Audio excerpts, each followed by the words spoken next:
Bom dia. Primeiro, queria agradecer aí o convite, né, do pessoal do eMasters, do Leandro, da PIC. Ano passado, eu também falei aqui no Intercom Dev, né, que foi, inclusive, o lançamento. Eu achei interessante a proposta. Tem um pessoal mais focado técnico, né, diferente um pouco da outra frente do Intercom. E vou falar aqui porque o tempo é curto, né? A ideia aqui é falar um pouco de algumas melhores práticas para desenvolvimento de plugins de WordPress, né? Eu trabalho com engenharia de segurança de aplicações web, então eu já fui desenvolvedor. Eu parei assim, de desenvolver como profissão em 2007, daí para frente eu comecei a trabalhar somente com segurança da informação, mas sempre voltado para aplicações web. Então, eu trabalhei, um tempo atrás, numa empresa que tinha toda a base de blogs deles feitos em WordPress. Tinha mais de 560 blogs no total, tinha muitas instalações multi-site, e, como parte de segurança, a gente tinha uma atividade de fazer um code review em todo o plugin ou tema que fosse para produção, né, devido ao problema de invasão que já teve. Então, esse era um processo que foi definido para não acontecer mais nenhum tipo de invasão em ambiente WordPress, levando em consideração que as principais falhas estavam em plugins de terceiros, né? Ou seja, todo plugin que não fosse o Akismet que vinha com o WordPress eram os alvos de ataques e até mesmo temas. E o que acontece? Houveram algumas invasões referente à política de senha baixa ou até a segurança da base de usuários do WordPress, que eram utilizados lá, né? E aí a gente usava alguns plugins, só que alguns desses plugins eles não atendiam completamente o requisito, né? Precisava ter política de senha, histórico de senha, precisava ter bloqueio de usuário depois de um certo número de tentativas. E aí o que acontece? Precisaria de 4, 5 plugins para resolver o problema. Só que alguns desses plugins já estavam perdendo, estavam sem muita atualização e não atendia quando. Isso foi na transição da versão 2.x para 3.0, né? Foi uma das maiores alterações do WordPress. Então, muita coisa parou de funcionar. E, motivado nisso, eu desenvolvi um plugin lá que pudesse solucionar esses problemas de segurança na época, né? Que era, o cara vai lá, um blogueiro, um jornalista, tinha uma senha fraca, né? Às vezes compartilhava a senha, ou às vezes o próprio hacker encontrava a URL de login, que na época também não era bloqueada, que é uma boa prática bloquear quem tem, né? Então, esse plugin resolvia alguns desses problemas. E aí o que acontece? Esse plugin foi desenvolvido entre 2011 e 2012, e, lógico, na época, apesar de eu programar em PHP desde 2003, não tinha conhecimento de como desenvolver para o WordPress. Então, padrão, acessei o Codex, comecei a ver lá os tutoriais, e assim, pegando alguns exemplos, alguns modelos de plugins para ter alguma base, e aí consegui desenvolver o plugin. E aí, o que acontece? A ideia dele assim, eu conversei com o diretor de tecnologia da empresa e falei, fui sincero, talvez eu não fique para sempre nessa empresa. E se a gente liberasse esse cara open source, né? Então, foi essa a ideia, e aí eu liberei open source ele, que era justamente para motivar e ver se a comunidade que usasse o plugin pudesse continuar ajudando. E aí, na época do lançamento do plugin, ele começou a aparecer em alguns sites, recomendando ele como um bom plugin de segurança, até na Rússia. Quem sabe ler russo aí? Esse aqui é um site lá da Rússia que é focado em WordPress, então ele tem vários reviews, resenhas, né? Então eu traduzi isso daqui, né, no Google Translate, daí está indicando esse plugin como uma boa alternativa. Aí teve também um outro site alemão falando bem do plugin, que estava sendo útil, né, para resolver esses problemas que esses plugins, que a gente tinha vários plugins que fazia, eu juntei em um de forma básica, macro, para resolver. E aí o que acontece? Esse plugin ele nasceu de uma necessidade e tinha que ser rápido, porque a invasão acontece, está acontecendo, os caras estão varrendo sites aí buscando vulnerabilidades. Então não tinha tempo de pensar direito no design do plugin, como ele deveria se comportar na arquitetura, né, da aplicação. Apesar de ser um plugin, esses passos poderiam ter sido seguidos para ele crescer de forma mais saudável e não de uma forma meio que desordenada, né, como sugere a própria documentação do WordPress. E aí, pensando nisso, é uma coisa que eu via muito lá. Muitos desenvolvedores lá, principalmente de temas, né, porque lá não tinha muito o mindset de desenvolver plugins, lá era mais desenvolvimento de temas. E aí, chegava para um cara, o cara é desenvolvedor WordPress. O cara, você pergunta para ele, o que você faz? Eu sou desenvolvedor WordPress. E aí o que acontece? Eu começava a conversar com o cara, eu sou desenvolvedor PHP, e nas horas vagas. E aí, conversando com esses caras, aí ficou aquilo na minha cabeça, né? Cara, o cara é desenvolvedor WordPress. Mas ele cria o plugin todo procedural. Procedural, PHP, versão 2. Do 3 para frente já tinha muita coisa de orientação a objeto. Então o pessoal meio que perde, e é isso que eu tento alertar com algumas recomendações. Apesar de você ser um desenvolvedor PHP especialista em WordPress ou focado em WordPress, o PHP tem uma série de recomendações, de funcionalidades que às vezes não são incorporadas nos projetos, porque o próprio core ou a própria documentação não sugere isso. Então, isso daqui é para lembrar que, apesar de tudo, o WordPress é feito em PHP. E o PHP está muito avançado. E dá para a gente começar a trazer algumas coisas que não é comum no core do PHP ou na documentação para os projetos, né? E aí, pensando na documentação e da forma como ela sugere fazer o plugin, de forma meio que procedural ou orientação a objeto só com método estático, eu encontrei algumas barreiras, né, para fazer isso, porque conforme o plugin vai crescendo, né, vai ficando mais difícil de manter. Então, tempo, porque está desenvolvendo sozinho, aí vai ficando mais complexo, né, você ter a ideia de fluxo, porque tem muita coisa num arquivo só. É difícil de testar, porque às vezes você tem um método que faz tudo. Então, o método tem 300 linhas lá. Como que você vai fazer um teste desse cara, né? Fica difícil. Automação. Às vezes falta para você, quando você faz uma alteração, você tem que ficar lembrando de remover trechos de debug que você eventualmente colocou, ou pegar os JavaScripts e juntar eles, minificar, a mesma coisa com o CSS. E aí, própria falha no design, porque a forma como é sugerida, que é essa daqui, né? Ela é bem simples, porém, isso daqui que está na documentação seria mais como para você entender o conceito de como funcionam os hooks, né?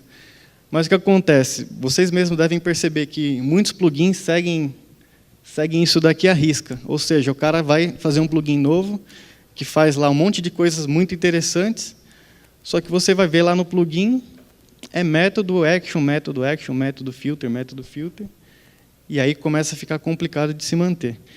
Aí até lá no Codex do WordPress, tem agora uma... Agora não, né? Mas eles atualizaram um tempo atrás e colocaram, para evitar colisão em nome de função, cria uma classe, coloca todas as funções que você deixaria fora, coloca como método estático lá, né? Então é a maneira bonita que eles ajudaram lá a fazer.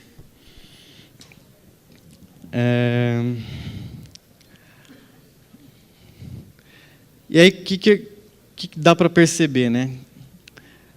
Qual que é a vantagem de você desenvolver um plugin de forma procedural? Ele fica pequeno, ele fica fácil de entender para plugins que são pequenos, porque se você vai fazer um plugin que apenas adiciona uma short tag, por exemplo, você vai criar um métodozinho lá, add short tag, beleza, resolveu o seu problema. Só que o que acontece? Isso aconteceu também nessa mesma empresa. Criou um plugin para adicionar tags de um certo parceiro de banner, né? Como que a gente vai fazer isso de forma segura? Vou adicionar tag de parceiro, que é script de parceiro. Cria um plugin com uma short tag e você incorpora isso lá depois no template, né? E aí o que aconteceu? Criou uma short tag. Aí os caras vão pedindo, altera lá, coloca mais uma, quando você vai ver, o plugin está gigantesco sem você querer. E aí começa a ficar difícil de dar manutenção. Então aí os contras, né? Fica difícil de você crescer ele de forma sadia, né? Difícil de testar, difícil de manter. E aí o que acontece? Faz tempo que eu não atualizo lá o plugin. O plugin também não é um dos mais utilizados, né? Apesar de ter sido feito pensando em alguns problemas específicos. Não houve colaborações, e aí o que acontece? Eu preciso manter esse cara, né? O WordPress já me mandou um e-mail lá, cara, faz mau tempo que você não atualiza. E aí o que acontece? Vai abaixando, né, o número de downloads dele. E aí eu comecei a reestruturar esse cara, pensando no que o PHP teria de bom para ajudar, algumas ferramentas que foram criadas, né, de 2011 para cá, e algumas que já existiam que eu não conhecia. Eu falei, eu vou aplicar esses caras, vou começar a usar eles. Então, um dos caras legais aí que a gente tem é o Composer, né, que vai ter a gestão de dependência do plugin, que é muito importante, porque tem plugin que você vai instalar num lugar, e numa certa instalação lá no servidor, às vezes o PHP que está lá não é o requerido para as funcionalidades que tem. Tem as bibliotecas de terceiros, que também a gente usa, né? O Grunt, para automatizar algumas tarefas, seja para JavaScript, CSS, remover algumas coisas, tirar o diretório bin. E um cara que estou usando bastante agora é o WP CLI, que já traz algumas automações também na linha de comando para ajudar no desenvolvimento do plugin, né?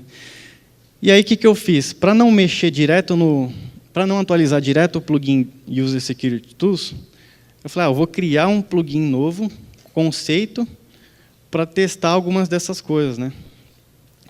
Então eu inventei lá um negócio, falei, vou tentar fazer um plugin de auditoria, vai. A gente sabe que o WordPress trabalha em cima de hooks. Tem mais de, acho que 700 hooks hoje. Então eu falei, como que a gente pode auditar alguns desses hooks, né, para poder pegar alguma coisa interessante? Então, agora, seguindo para uma proposta um pouco diferente do que o Codex, que era de fazer as coisas com um diretório plugin, um arquivo com o mesmo nome, e fazer aquele arquivo com funções e chamadas de action e filter. Aí a gente está usando o WP CLI para gerar a estrutura básica do plugin, e aí você ganha já de brinde já a estrutura de de teste, né? Ele já gera para você o cabeçalho do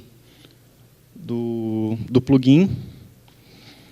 A gente está usando o Composer aqui para poder gerenciar dependência.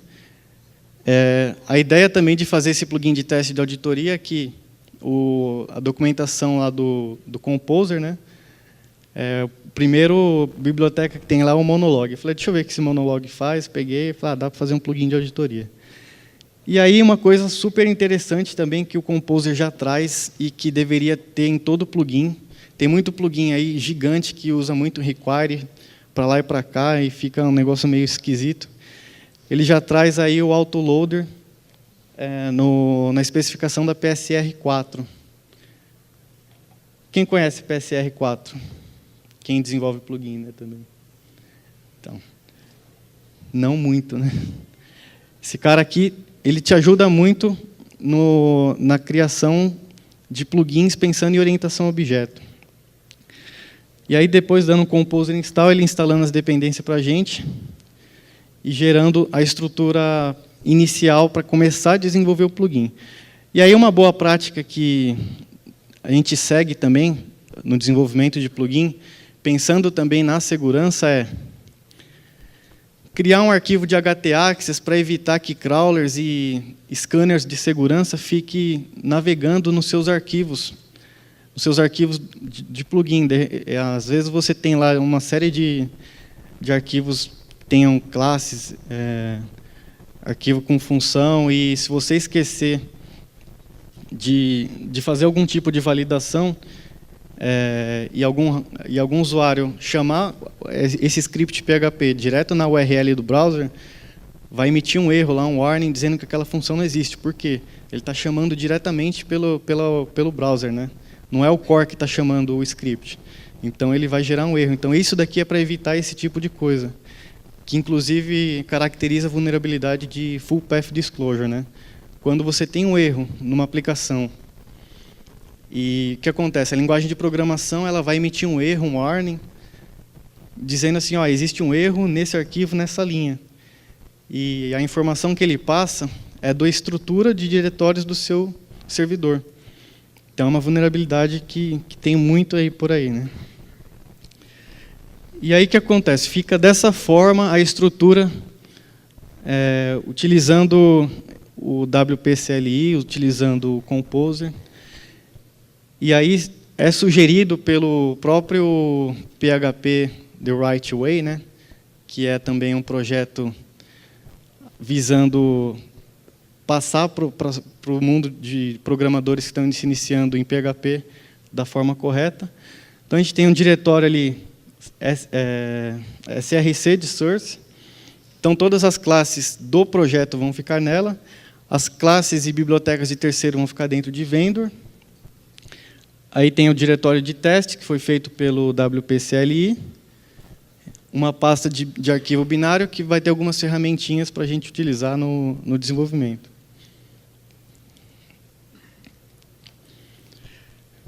Também, para desenvolver de forma sadia. O pessoal normalmente sobe uma instalação de WordPress e testa o plugin lá, vai navegando. Só que você tem que ver os erros que estão rolando por trás daquilo. Às vezes você está se preocupando tanto ali na parte gráfica, olhando como os menus estão, olhando como um comportamento do plugin fica, e esquece de olhar o log de debug. E aí fica muito... É comum você chegar dentro de um servidor, dar um tail lá no arquivo de error.log do web server, né? Você vai ver que tem um monte de indefined index, variável não existe, tudo coisinha que é problema de qualidade e acaba gerando problema de segurança para o plugin. E aí um cara que eu costumo utilizar também é esse plugin aqui, Black Box Debug Bar. Ele traz algumas facilidades referente ao ambiente que você está desenvolvendo, né, o plugin que você está desenvolvendo. Então, ele traz todas as consultas que foram feitas no banco de dados, os erros que foram gerados. Ele traz as variáveis que estão trafegando naquele momento, né? Então, é bom utilizar um cara desse ou similar ou olhar direto no arquivo, mas o importante é sempre olhar os erros e deixar nenhum erro, nenhum warning no plugin. Então, seguindo aqui nesse plugin de exemplo, que foi criado aí só para testar alguns conceitos, a primeira mudança aí foi no arquivo principal do plugin.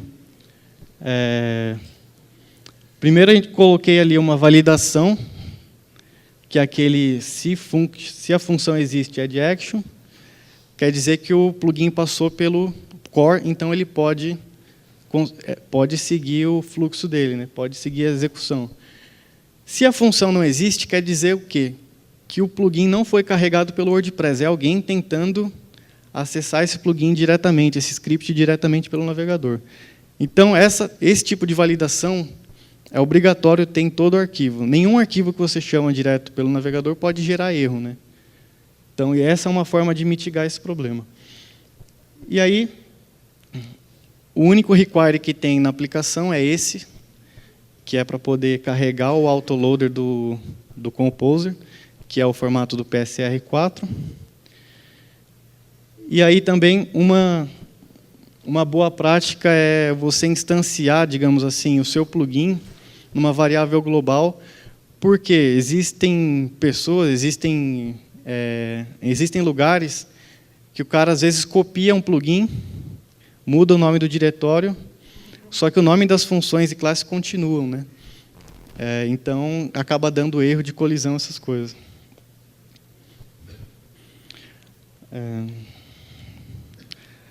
Outra coisa importante também, se você pegar aí uma instalação de WordPress que tenha 20 plugins, poucos vão fazer essas duas funções aqui com louvor, né? Que é o método de ativação e desativação. De ativação sempre vai estar legal, porque senão o cara não vai conseguir subir as propriedades para o banco de dados, subir os settings API, subir os dados que ele vai precisar do banco de dados, né? Ou de algum outro lugar. Só que, normalmente, eles não colocam uma função para depois remover a sujeira, ou remover o que o plugin colocou no começo.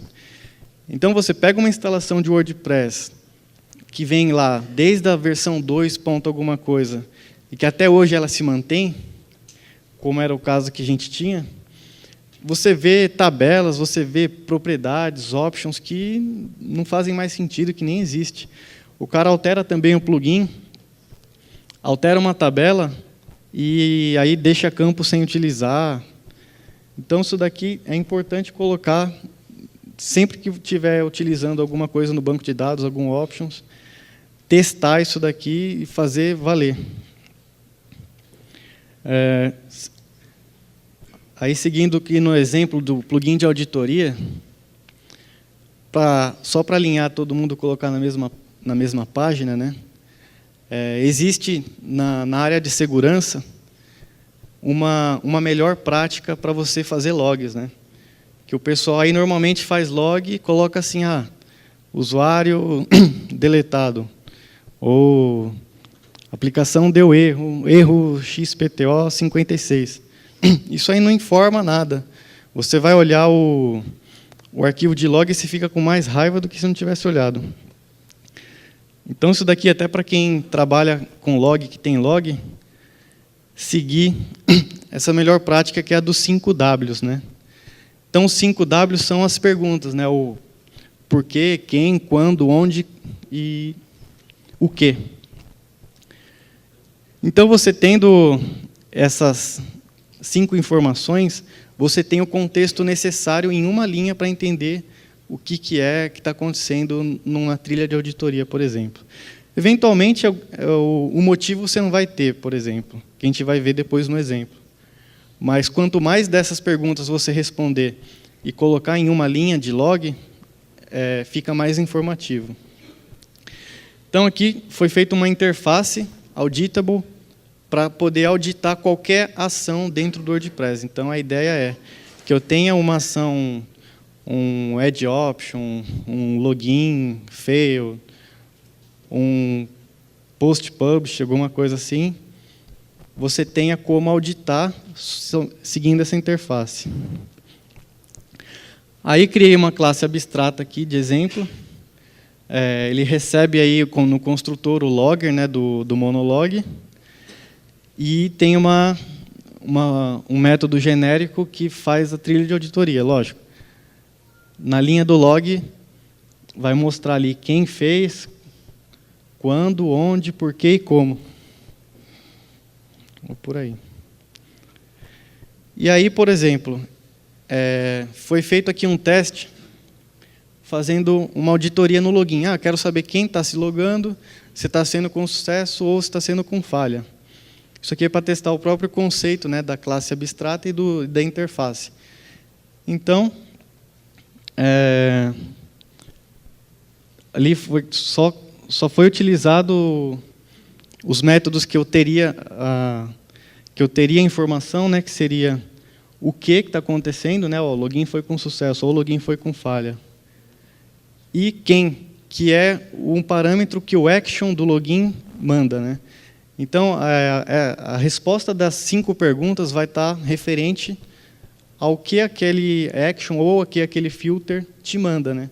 Se ele não te mandar nada, você vai ter que se virar para pegar quem está logado, né? Então, tem como você pegar o get logged user. Então, tem outras formas de pegar, mas a ideia é responder essas perguntas. Então, aqui foi feito esse exemplo, e aí, no final, ele gera um arquivo desse formato. Então, é um arquivo de log, falando ali o usuário, XPTO, na data tal, onde, né? Às vezes, tem a mesma instalação de WordPress em mais de uma máquina. Então, onde? Naquela máquina Vagrant 1, o why não tinha resposta e o que foi feito foi login falho. Então, é uma forma melhor de se fazer logs e foi feito para testar os conceitos e melhorar a estrutura. Então, na verdade, o que aconteceu? Eu fiz um plugin de auditoria, eu implementei lá só para teste a auditoria de login e de opções e de ativação e desativação de plugins, que às vezes alguém desativa um plugin e fala quem foi o corno que desativou o plugin. Então, esse cara aí vai dedurar.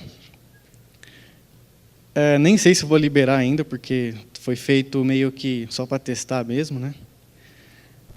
Mas a ideia é, agora, eu vou usar uma estrutura similar a essa para poder, digamos assim, refazer o plugin User Security Tools e fazer uma versão 2.0 de forma que ela consiga crescer sadia, né? Porque hoje tem o arquivo, tem mais de 1000 linhas, tá um pouco melhor estruturado do que na documentação, mas está difícil de manter. E aí, também, seguindo outra informação que a gente tinha, na maioria dos plugins que a gente analisava, tanto internamente quanto por algum parceiro que fazia teste de segurança, era muito recorrente uma vulnerabilidade de CSRF, né? Que é o Cross-Site Request Forgery. Quem conhece essa vulnerabilidade? Quem já viu algum amigo seu postando alguma coisa no Facebook que não queria e depois falou assim, isso daqui foi um vírus? Era algum tipo de vulnerabilidade dessa que o cara acessou porque ele clicou, foi curioso, e aí o site malicioso que ele acessou fez ele executar uma ação que ele não queria. E essa imagem aqui explica um pouco isso. Então, por exemplo, no site ali, example.org, existe um script malicioso, ou existe alguma coisa chamativa, né, para fazer você acessar. E ali está um exemplo, né? Está chamando uma vulnerabilidade que tem de CSRF no stocks.example. Então, o que acontece? Imagina que você tenha uma funcionalidade, um serviço REST, que seja, de deletar o usuário ou de deletar uma compra. Então, você passa lá, meusistema.com/orders/id/3. Então, isso daí você usa para o seu sistema funcionar em algum momento que ele clica lá no JavaScript, no Ajax.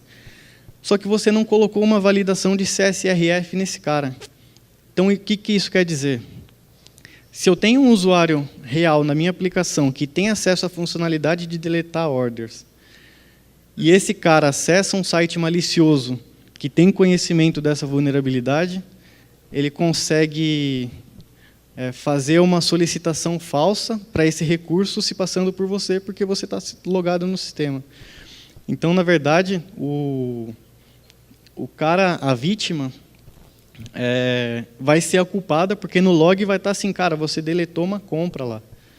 E não era para deletar essa compra, por exemplo, vai ter que estornar nota fiscal, tudo. Então, era preciso fazer uma validação nessa URL de acordo com a sessão do cara que estava logado. Então, ali no HTTP Response, está uma forma de explorar, tá vendo? O cara colocou dentro da imagem, chamando o location da imagem, na verdade está chamando o endpoint que estaria vulnerável na aplicação. Como ela não valida algum token, alguma coisa para saber se partiu mesmo do browser do usuário, a hora que o browser tentar carregar aquela imagem, na verdade ele vai chamar o serviço que está vulnerável e vai deletar a order do cara. Então, qual que é a forma de resolver isso daí? O WordPress tem muitos plugins com essa vulnerabilidade. Então, é fácil. Você dá um grep lá em formulário ou em link.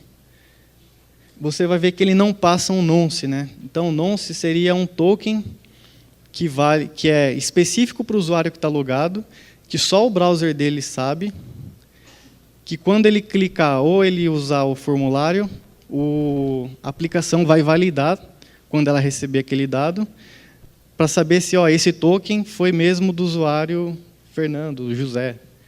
Então, essa é a forma de validar. Isso daqui é obrigatório, tem em todo o formulário que vocês fizerem em plugins e em temas. E também vale para links. Que aí que aconteceu? Quando começou a surgir muita vulnerabilidade de CSRF, a galera começou a colocar no formulário. Coloca lá um campo hidden no formulário, com um token. Quando você submeter o formulário, o servidor vê na seção do usuário se aquele token era dele mesmo. Só que se esqueceu dos links de ação, né? A gente tem muitos links que performam uma ação dentro do sistema. Um exemplo mesmo no próprio plugin de segurança. Eu tenho lá um link de desbloquear, bloquear, resetar e editar o cara. O que acontece? Se eu sei o formato como esse link ele é criado, porque é um plugin open source, então eu sei como que ele é criado. Se ele não tivesse passando token ou nonce no link, eu poderia forjar isso, colocar num site e colocar várias imagens lá, chamando essa URL para um site que tivesse vulnerável, e aí no ID do usuário eu passaria 1, 2, 3, 4, 5 e fazer um sequencial, por exemplo, poderia bloquear todo mundo dentro de uma base de WordPress. Então, essa é a importância de colocar em todo link que tem alguma ação. Ele vai fazer uma ação, ele vai deletar, ele vai incluir, ele vai alterar, vai editar. Todos os links que têm ações precisam implementar um nonce na construção para poder ser validada depois no servidor. E aí a validação é feita dessa forma. No caso de link, né? O link foi passado com o nonce. Quando a página que é acessada recebe esse nonce, tem a função do próprio WordPress, que é o WP Verify Nonce. Você passa o mesmo identificador que você passou na hora de criar, e se não der match, se der errado, se for diferente, você simplesmente gonga o cara, desloga ele, dá um die para ele, porque ele está querendo fazer merda. E aí, voltando aos problemas, né? Problema de validação, isso é muito recorrente. O pessoal quer implementar, quer entregar feature, quer entregar MVP, vamos fazer. muitas coisas passam despercebidas, e principalmente validação. O pessoal tem raiva de validar as coisas.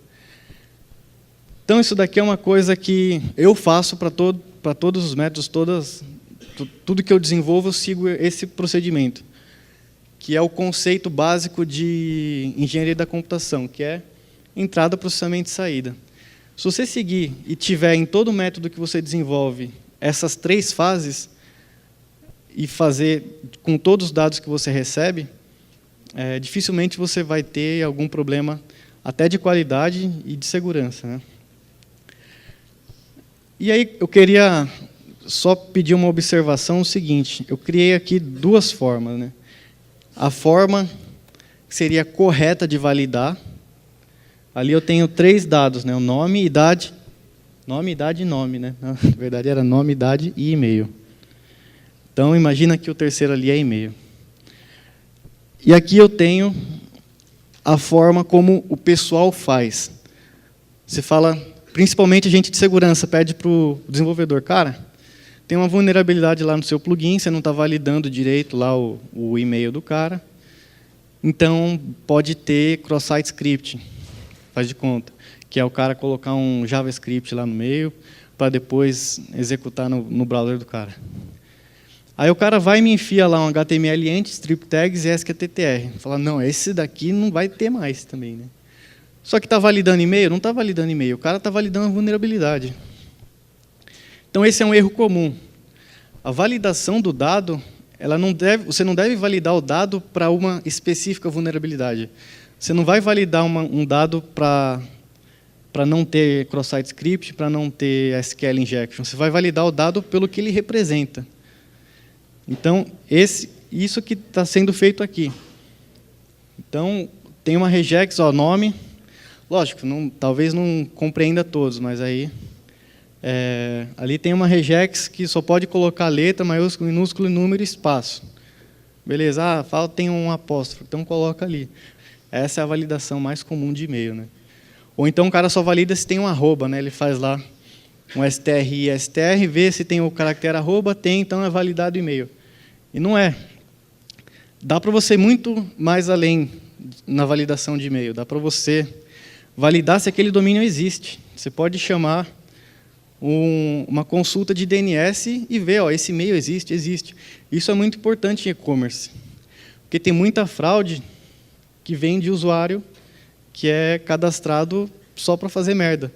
Então, você validando e-mail corretamente, você já diminui muito a fraude. Se você validar que aquele e-mail é realmente um e-mail, DNS, esse domínio aqui, ele tem uma entrada de MX? Tem. Então é um possível e-mail. Então, você diminui as chances ali do cara colocar um qualquercoisa.com. E também, indo mais além, você pode pegar todas aquelas bases de e-mail lá, fake, né? Tem Minute Mail, Mailinator, colocar também, se vale a pena para o sistema.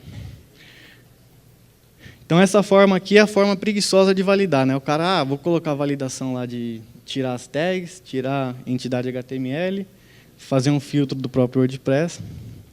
Isso não resolve.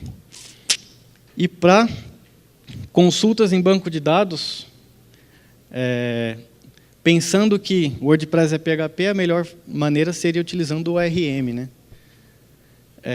Só que aproveitando os próprios recursos do WordPress, usando a classe WPDB, tem o método prepare lá, que ele implementa a funcionalidade de prepared statements, que é uma recomendação do próprio OWASP, né, que é um órgão que cuida de segurança de aplicação web. Então, a ideia é que você monte a sua consulta, coloque alguns chamados placeholders, né, onde você usa dado dentro dessa query, e depois você faz a troca desse dado usando a própria função. Então, ali, não sei se coube tudo, trouxe. Ali eu coloquei um porcentagem S, dizendo que aquilo lá é uma string, depois você passa na mesma sequência as variáveis que vão compor aquela consulta, né?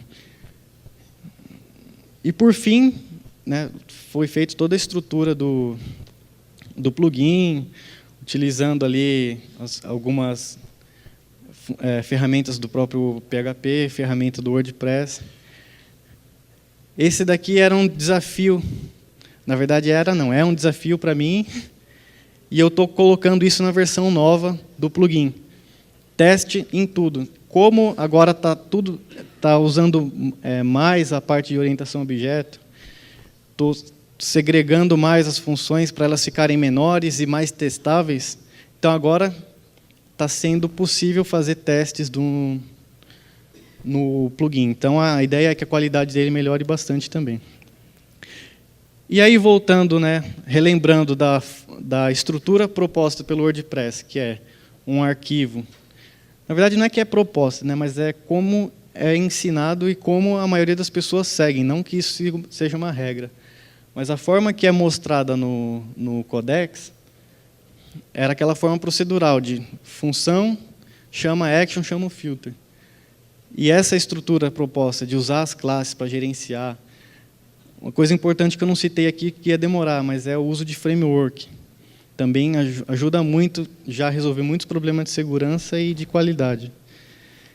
Então, usando isso, fica mais organizado,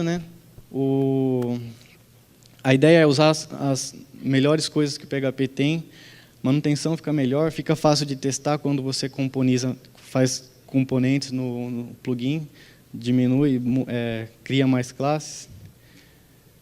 Fica mais fácil de entender para plugins grandes, não fica um arquivo lá com 3.000 linhas, que você tem que ficar andando nele para cima e para baixo para entender. Fica fácil de crescer. Ali eu tinha colocado uma classe abstrata para auditoria. Eu implementei duas, de options e de login. Qualquer outra option que tiver, qualquer outra action ou filter que tiver dentro do WordPress, por exemplo, poderia estender essa classe e ela já seria auditável. É só você implementar o parâmetro que o action passa. E aí o contra, fica pesado porque você está adicionando várias coisas a mais ali no projeto do que um arquivo que era o que dava para fazer antes, ou como dá para fazer. Precisa conhecer mais PHP, precisa se aprofundar mais. Então, não é que isso seja um contra, mas é que tem muito lugar que o cara fala, preciso de um programador WordPress, o cara tem que desenvolver. Às vezes o cara acaba não tendo tempo para entender algumas coisas melhor em PHP, E aí, dessa forma, também gera muita coisa para fazer um Hello World. Então, dessa forma, seria um contra? Não sei se seria um contra, mas tem gente que pode ver dessa forma. O tempo acabou. Aqui só convido vocês a acessarem aqui o OWASP. O OWASP, para quem não sabe, é o Open Web Application Security Project. Então, esses caras são referência para a segurança em desenvolvimento web e mobile agora, E aqui o plugin, que ainda não está na última versão, mas está a caminho. Quem quiser ajudar, sugerir alguma coisa. E é isso, pessoal. Parabéns, cara.